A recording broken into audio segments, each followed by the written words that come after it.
അവൻ ജനിച്ചുവെന്ന് പറഞ്ഞുകൊണ്ടാണ് നമ്മൾ കഴിഞ്ഞ 25-ന് ക്രിസ്തുമസ് ആഘോഷിച്ചത്.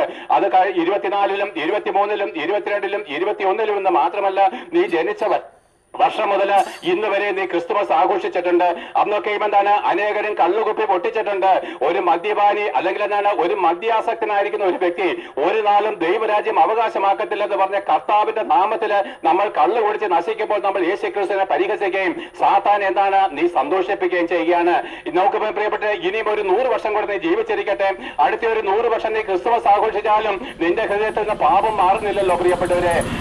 അതേ പ്രിയപ്പെട്ട, ഇക്കല്, ഉത്സവങ്ങള്, ഇതൊന്നും നമ്മുടെ എന്താണ് രൂപാന്തരം ചെയ്യുന്നില്ല. നമ്മളെല്ലാവർക്കും മുട്ടവെള്ളി തടയാറുണ്ട്. ഈ തന്നെ വീട്ടിൽ കള്ളു കുടിച്ച് നശിച്ചു പോകുന്നുണ്ട്.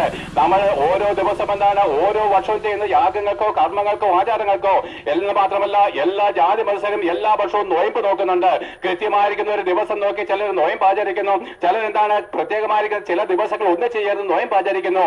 അനേക നൂറ്റാണ്ടുകളായിട്ട് നമ്മുടെ പിതാക്കന്മാർ ചെയ്തു വന്നിരിക്കുന്ന ഈ ആചാരങ്ങൾക്കോ അനുഷ്ഠാനങ്ങൾക്കോ നോയമ്പുകൾക്കോ തീർത്ഥാടനങ്ങൾക്കോ പദയാത്രകൾക്കോ പ്രിയപ്പെട്ട നമ്മളെ തന്നെ പീഡിപ്പിക്കുന്ന അനുഭവത്തിലേക്ക് വന്നിട്ടോ നിനക്ക് പാപമോചനം ലഭിച്ചില്ല, ഹൃദയത്തിൽ ദൈവമായിട്ട് നിനക്ക് നിരപ്പം വന്നിട്ടില്ലെങ്കിൽ എന്റെ വാക്ക് കേൾപ്പിന് നമുക്ക് ആ ക്രൂശിലേക്ക് നോക്കാം. ഏതൊരു പാപിയെയും ദൈവത്തിലേക്ക് നിരപ്പിക്കുന്ന, ഏതൊരു പാപിയെയും ദൈവത്തിന്റെ മക്കളാക്കി തീർക്കുന്ന ആ ക്രൂശിലെ മഹാസ്നേഹം ഞങ്ങൾ വിവരിക്കുകയാണ്.